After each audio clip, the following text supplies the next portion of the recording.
নমস্কাৰ, মই doctor Hiren Gogoi. Doctor Hiren Gogoi IVF centre, Paltan বজাৰ, ডিব্ৰুগড়। আজি এটা বিষয় আলোচনা কৰিবলৈ আহিছোঁ মই।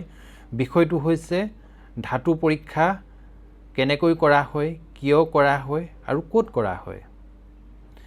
এই ধাতু পৰীক্ষাটো কৰা হয় যদি এহাল দম্পতীয়ে যদি বিয়া হোৱাৰ 1 বছৰ পিছত যদি একেলগে থকাৰ পিছতো যদি তেওঁলোকৰ গৰ্ভধাৰণ নহয়, মহিলাগৰাকী যদি গৰ্ভধাৰণ নহয়, তেতিয়া এই পৰীক্ষাটো কৰা হয়। কিয়নো এটা ভ্ৰূণ বা এটা সন্তান হ'বলৈ তাৰ জেনেটিক মেটেৰিয়েল 50% পুৰুষজনৰ থাকে আৰু 50% মহিলাগৰাকীৰ থাকে। গতিকে সন্তানহীনতাৰ যিখিনি পৰীক্ষা তাৰ কাৰণে ধাতু পৰীক্ষা কৰাটো অতিকে জৰুৰী। এই পৰীক্ষাটো কৰা হয় ডেজিগনেটেড IVF চেণ্টাৰত, য'ত ক্ৰাইটেৰিয়া ফ'ল' কৰা হয় আৰু এই ধাতুখিনি পুৰুষজনে নিজেই উলিয়াই দিব লাগে আৰু তেওঁ এটা plastic non toxic white mouth কণ্টেইনাৰত দিব লাগে। উলিওৱাৰ আধা ঘণ্টাৰ ভিতৰত পৰীক্ষা কৰিব লাগে। যদিহে দিব নোৱাৰে তেনেহ'লে কেতিয়াবা টেবলেট দিয়া হয়, চিলডেনাফিল টেবলেট দিয়া হয়।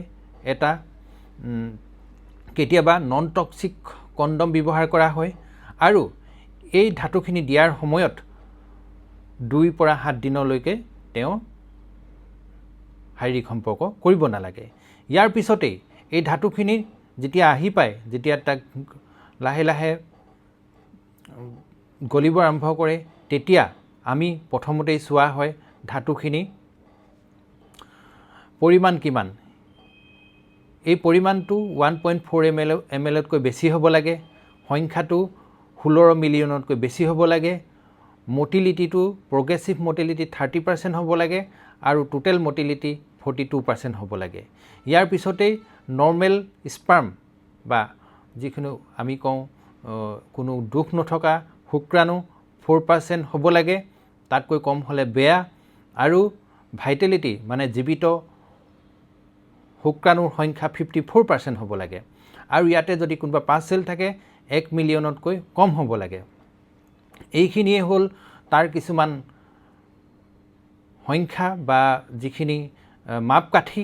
এইখিনিতকৈ কম হ'লে মানুহজনৰ ধাতুখিনি দুৰ্বল বুলি ধৰা হয় আৰু তেওঁৰ যদি দুৰ্বল থাকে তেতিয়াহ'লে নিশ্চয় কিছুমান মেডিচিন খালে তেওঁ ঠিক হ'ব আৰু মেডিচিন খোৱাটো অতিকে জৰুৰী। আৰু তেওঁ যদিহে আৰু এটা কথা, তেওঁ যদি ধাতুখিনি চব ঠিক থাকে তাৰ উপৰিও জেনেটিক যিখিনি DNA খিনিও দুৰ্বল হ'ব পাৰে। সেইখিনি চাবলৈ বেলেগ পৰীক্ষা আছে, আমি অন্য আলোচনা কৰিম। অধিক জানিবলৈ আপোনালোকে মোক হোৱাটছএপ কৰিব পাৰে। মোৰ হোৱাটছএপ নাম্বাৰ 8472049755।